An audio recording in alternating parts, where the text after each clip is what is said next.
Jillian. Welcome to my channel, everybody. Yeehaw. Okay, I'm trying a new thing. Hello, I'm Jillian. I'm an artist. Sometimes I'm a clothing designer. I'm not used to being in front of the camera. I'm gonna start this YouTube channel, and it's gonna be about how I make the art, why I make the art, what are the things that are sort of going through my conscious awareness that I like to talk about. I'm really just starting out with this journey of like trying to be a person on YouTube instead of just short form on Instagram, so go easy on me. And now that I have my studio built and I'm actually, you know, in here working pretty much every day, I thought it'd be a good opportunity to do some like art vlogging maybe, and also just to have a space to talk about what I like to talk about. And I want to talk about it with you guys. Anyone out there on internet land that likes to talk about the same stuff that I do. I don't usually meet people who want to get deep about shit from second one, but that's what I like to do. So yeah, we're trying it out.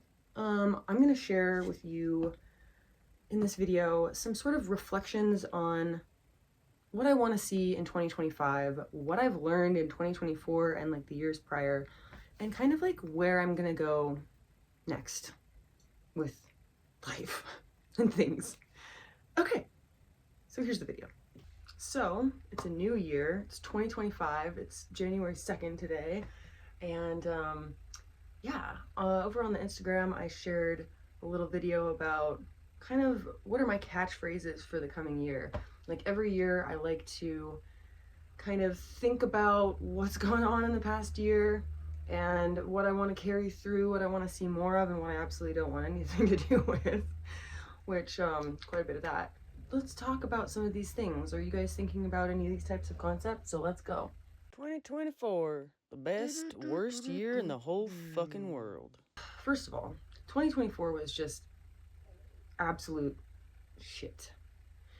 And it was absolutely beautiful, and there was a lot of growing and learning and hard things and exciting things that happened, and there was a lot of personal evolution in the face of like really awful things. And we're also building a house, so that's been really exciting and also like stressful, really stressful, but really exciting. And I learned a lot this year through processing through the grief of losing two of our family members, one who's my age, and then not too many months later, her mother. Horrible fucking situation. I think for like a huge part of the year, I was really like struggling with being creative and getting in the studio and like pouring out like the joy and the happiness and like the bright, shiny, colorfulness of my insides, because it sort of wasn't there because grief. But then also it was kind of there, but I felt guilty for doing it. My husband's cousin, who was the one who's my age, she was a bright, vibrant musician and super creative, and like she died. I felt guilty that she couldn't create anymore because she's dead. And so why do I get to? Well, and then it came around, obviously, because I'm alive, I should. She would want me to do that. She would want all of her friends to just go crazy and be creative, and that's what I ended up just doing. I started working on a lot of smaller pieces, which I'll, you know, crop into the video.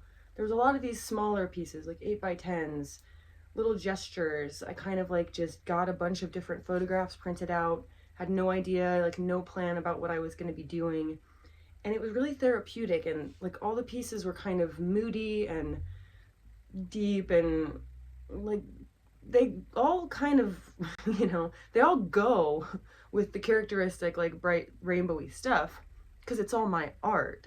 The sort of differentness of the style I was a little worried about at first, but at the end of it, it was like, no, it all looks actually great together. Pushing through like all of that confusion via the art actually was like really incredible, and I ended up making like over 40 new pieces of artwork last year. Then I had a really great open studio event Highway 62 art tours down in Joshua Tree, and it was just amazing. And I got to show all of these new pieces in like this really big space, and it was just a beautiful show.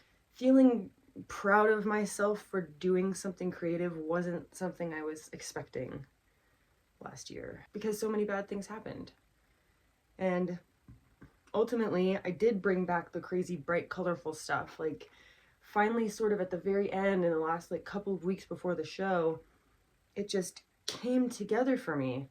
Like, now is the time to be bold and crazy and colorful and rainbowy. Like, this is it.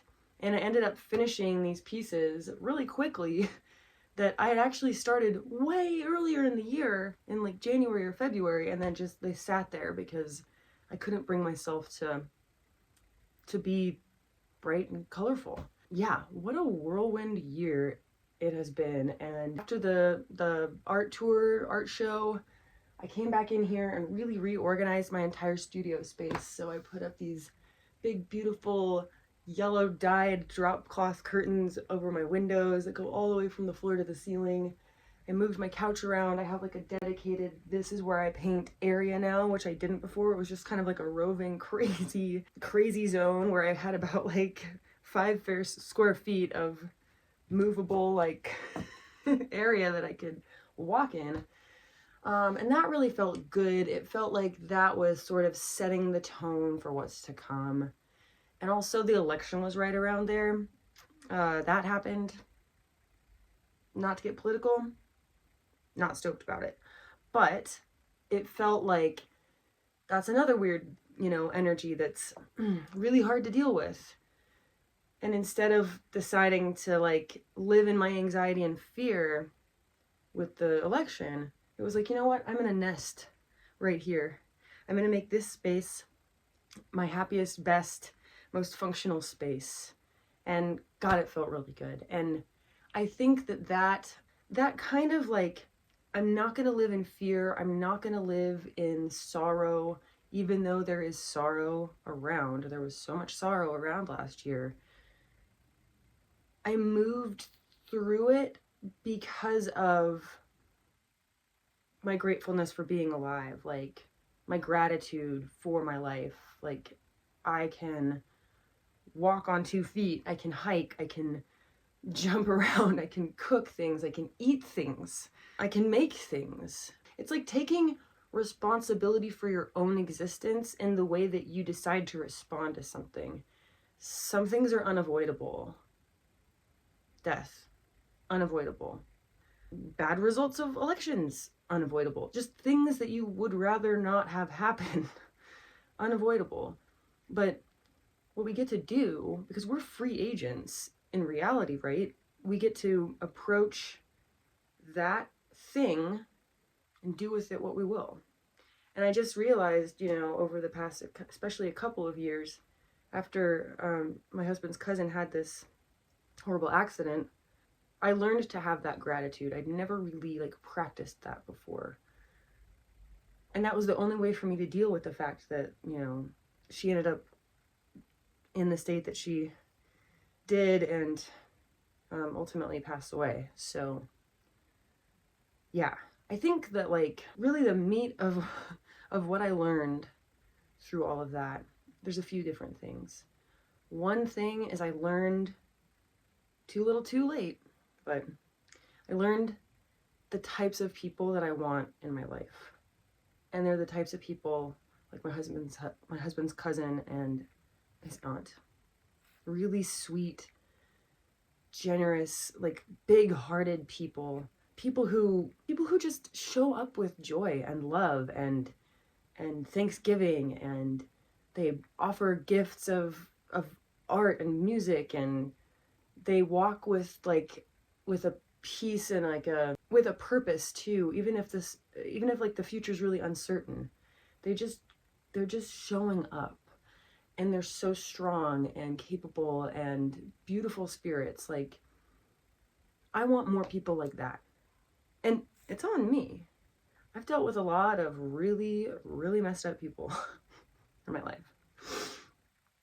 People who are either really manipulative, doing like weird head games, people who sort of take advantage of whatever situation, emotionally unevolved, completely like crass, gross, undignified people who walk through the world with so much selfishness and ego. Call them a narcissist, maybe. They're narcissistic, there's something weird about them.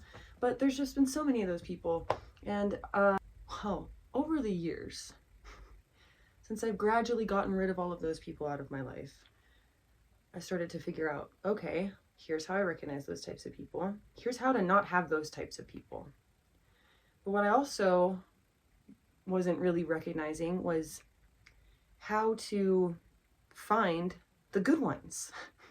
And through sort of reflecting on the qualities of this cousin and this aunt, it's like, just look for those.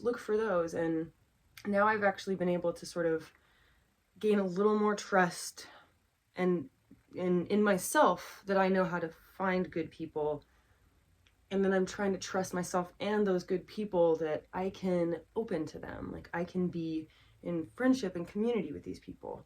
It's been a hard transit. This whole thing has been like 4.5 years or something like that in the making, of like breaking up with weird toxic stuff, breaking up with my own being drawn to toxic people and toxic stuff without even really knowing it, and then thinking like, oh no, why do these things keep happening to me? Well, people, there's two sides to every story, and those people still suck really bad, but still. All that being said, learned a lot in 2024. And what I want to bring into 2025, there are like 3 kind of key themes or phrases or whatever. We'll read them to you. Bring it on, 2025. Here's my catchphrases for you. The first word or catchphrase is revelation, and it's not biblical, so don't worry. Welcoming revelation, which means the authentic lived experience of freedom, joy, power, and celebrating that in others. Good, right? Authentic lived experience of freedom and joy and power. Like, we need more of that. So this requires accepting the truth of my freedom and power of my oversoul to live within my physical presence. This has been a huge thing that just in the last few months has kind of been working its way into my awareness. The fact that I can kind of call in the energies of the great everything, the greater, bigger sort of version of me, and invite them to live in me. What I've really been lacking, at least I perceive that I'm lacking it, in the last like 4 years, as I've been kind of going through this like shedding process and healing, feeling broken and really confused about a lot of things, was like my sense of power. Like back, maybe, what do you want to say, 2016, 2013, especially when Enlightenment Barbie, the art form, was born, I was so full of power.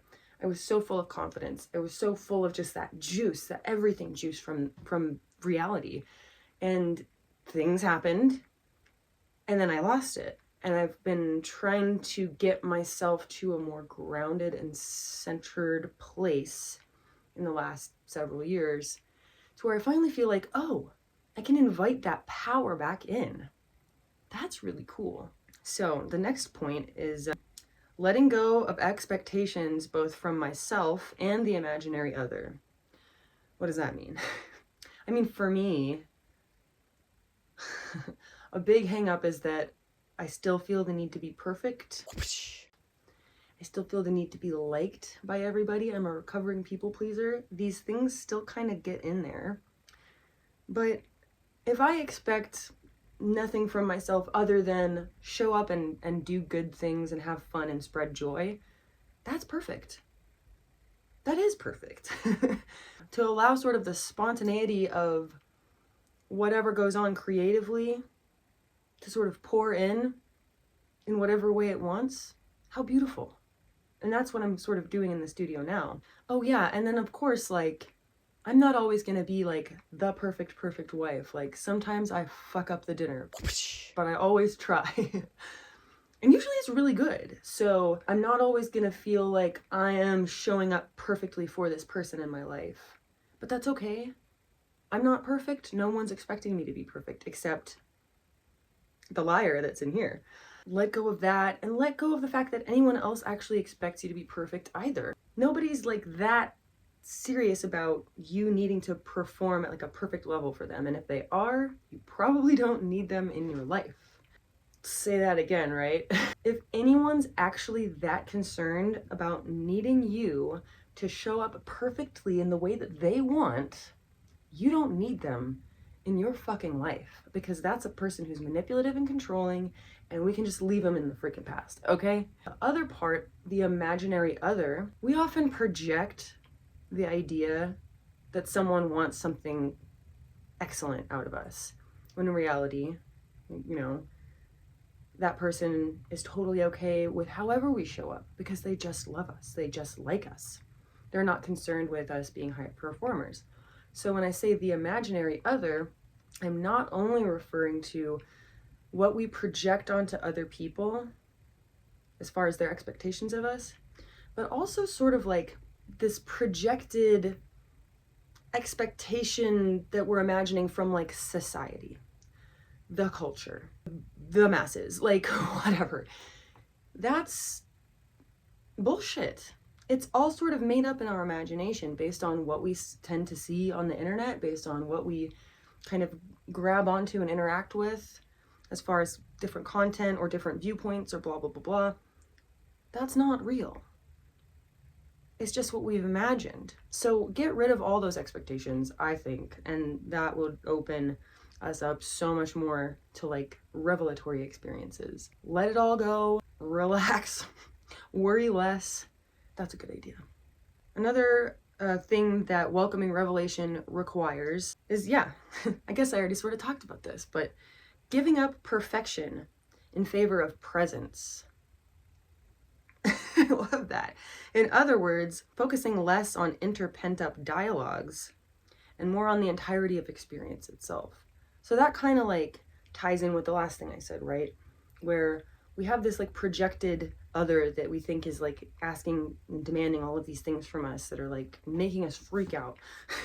But if we focus less on that and the sort of churning of thought that it's producing, and more on just like, I am here, I am present, what is present with me right now? What does my reality look like outside of like the stickiness of these thoughts that are coming through? If I can just be here, now, the famous words, so much better. Revelatory experiences can happen. My next 2025 catchphrase is basically balance. Everyone's familiar with sort of the yin-yang energy. Symbol makes it really freaking obvious what it is, but it's basically, you know, in every kind of one thing that looks like it's a dichotomous thing, there's a little bit of the other thing, and in the other thing there's the other thing. We know the yin-yang. I came up with a couple different words to sort of describe the things that I want to be working with in that yin-yang kind of system or way. The eternal and the ephemeral. The concept is living in a peaceful balance of eternal and ephemeral. Eternal. The things of the great God thing, the spiritual, the essence of presence and experience itself, the inpouring and outpouring process inherently in balance of my relationship to the great one thing. That's eternal. The ephemeral is the things of the changing body, the natural world, thought, primal things, and the impermanent aspects of our experience. Still working out how to describe these things. The eternal / ephemeral, that kind of yin-yang system. For me, it's a balance in the dance of inhabiting and expressing the yin-yang type energies across all experience. So if you're having balance in sort of the eternal and the ephemeral, they're both important aspects, right, of our reality as human beings, apparent human beings, right? We're here to sort of embody all of it. We're here to be human. We're here to, like, we have to eat and go get groceries and like do chores and things like that to like survive. We have to clean ourselves. Like, these are all things that are taking care of the ephemeral. And we're ephemeral, shit. And then the eternal is like just, it's what we know just sort of is. It's the great God thing. It's the one essence, the one perfection. And so to sort of be in that beautiful world and be grounded in this other world, I feel like it's super important. And it's something that I've been really working on the last several years. And I just want more of it in 2025. I'm getting there. This all requires balanced devotion to the things of each one. The eternal meaning prayer, meditation, art practice, cultivating peace, love, joy, and freedom via that eternal thing. And an immersion in the more eternal than me, like natural world, even though the natural world is kind of ephemeral, but it's beside the point. It's more eternal than I am. And in the ephemeral, it means, yeah, nutrition, taking care of the body, strength and exercise, like allowing thoughts to float through and just sort of looking at them, not being too attached to them. Manifesting material wealth, right? In order to cultivate material peace, which just makes life easier. There's no reason why, you know, we shouldn't have nice things if we want them and we want to bring peace to our lives, to like our regular kind of ephemeral lives. Perfectly good. Let's cultivate some material wealth so we can have a materially peaceful existence, so that we can have more time to tap into that beautiful eternal. Sort of prioritizing a balance between my artistic work, my spiritual life, and my practical family home life. Like, I've really been loving the last couple of years doing cooking. And I never cooked before we moved here. I never cooked before the pandemic. I cooked pasta and tacos. That was it. But now I've got all kinds of different recipes. We have a barbecue. I absolutely love doing barbecues in the summer. And Jesus, it's even like warm enough now. I should probably barbecue right now. And then my husband wanted to do keto. And so I was like, you know what? I'm not really feeling the gluten, the carbs either. So we're just going to both do keto, and I'm going to learn how to cook the keto stuff. And I've learned, and it's so fun, actually. It's like really creative, and all the stuff tastes really fucking good, except for a few times where I messed it up. And he loves it, and it just takes the burden off of his shoulders of having to think about all of that stuff, because his job is really stressful. And I can take that on. I can totally take that on. And it brings me actually joy. Not only that I can take it on and like help him and be like, you know, a good fucking wife, a nice partner, but I also just like doing that stuff. I like making food. I like taking care of things. I like tidying up, even though our trailer's a disaster. Sometimes there's just not enough places to put anything, but I like taking care of those little things because it takes me, it's the balance of the eternal ephemeral. I'm taking care of my body, where I'm helping him to take care of his. And if I set a special time where I'm like, okay, I'm in the studio, and now I'm not in the studio. In the studio, it's very eternal and like these soups of spiritual vibes, and like I'm just sort of pulling from the cosmos in order to create something. And I don't want to be lost in like my head in the clouds for the entire day. If I do, I tend to get, really obsessed and kind of maniacal and wound up about what I'm doing here, that I just totally neglect what's over there. Like, I need to get better actually at like the context switching, which I'm getting pretty good at. If I don't consciously switch to doing a different type of thing, the ephemeral things, the practical things, I just get so stuck in like the eternal that I'm like not able to be part of the world, which is great fun. But is it useful for being a good human being, a good friend, a good wife, like a good dog mom? Like, not really. I want to be all those things because it fulfills me to be those things. And so I've been kind of learning that, and I'm so excited because over Christmas, I went to Barnes & Noble, which I haven't been in for like a long time, and it smells like books. It's so great. I went in there to buy my niece a cookbook, and then I also saw this thing, It's only $12. It's a recipe notebook. It's so cool. So I've been like folding printer paper in half and just scribbling random notes about all the recipes and stuff just on these pieces of paper, and it's super disorganized, and then some of the paper gets lost, and it's just like, so now I have this cool little book. I'm so excited about it. And it has all like these cute little sections with like florals and stuff. You can organize all your recipes. It makes it really easy for you, and it's so cute and pretty. And now I feel like I'm gonna be like, all right, I'm gonna get this down. It's gonna be wonderful. So that's eternal ephemeral. I think about that stuff all the time, the eternal and the ephemeral, and how there's a little bit of the one and the other. So there's gonna be a lot of content about that, I bet, on this page, which is fun. If you like this content, make sure to subscribe. We'll be making more videos just like this one. The last thing, this is important for me, welcoming community. I have a lone wolf complex. I have an issue. I've always sort of been the lone wolf, and I've never really been part of like a group of friends. I've only ever had like, you know, a really good friend here, a really good friend there, and then there's a bunch of strings of them where the really good friend ended up to be really kind of nuts, manipulative, and insane, and suck. So I want to make a community somehow, and I feel like maybe this is a good way to do it, to find like other like-minded people on the internet who like to talk about the same kind of things that I'm giving to some community of people in the weird unique way that I can. And I also just want to like remember that I'm not necessarily a lone wolf, and that I don't have to rely so much on like this hyper independence to get me through all the things. It's okay for me to need people and need support. It's okay for me to ask for help and support. I never ask for help. I never ask for fucking shit. I'm always the one doing the helping, the fixing, the free therapist stuff. I'm trying to learn how to identify if I might need support or help in some way.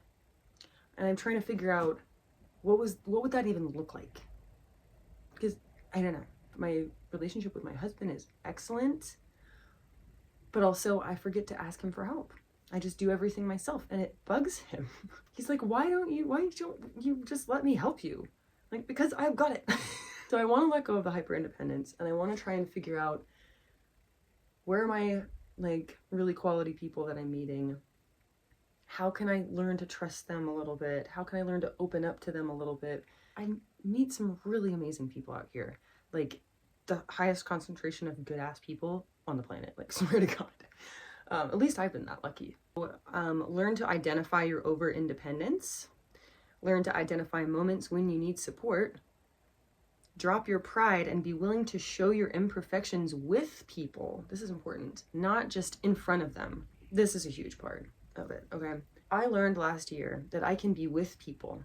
This with thing was a big thing for me because in the past, it was sort of like I had a lot of either social anxiety or people-pleasing type situation vibes where I felt like if I'm not showing up exactly how this person or that person or whoever, or the imaginary other wants me to, I'm going to be crying in front of people, I'm going to, embarrass myself in front of people. I'm going to, whatever, mess up, or like, I'm going to be too audacious in front of people. They're like, no, you're with people. This is a human family. This is a unified system. This whole thing is all one thing. So what is this thing that's crept in that's made me believe completely that it's me against the fucking world, and I gotta like do all the things myself and protect myself and just be immaculate with all this? Absolutely not. I have to let that go, because it's causing me to be super shut off to people. Of course, I'm here talking in front of a camera, but right now I'm just talking to a screen. It's gonna go on the internet, I guess, but I'm not scared of it now. You are not an island. You're part of the great God thing, as we all are. embrace it, and find that the lone wolf might just disappear. Coming up next. So, what is next? Well, I've been working on this kind of stuff. All 24 by 36 inches.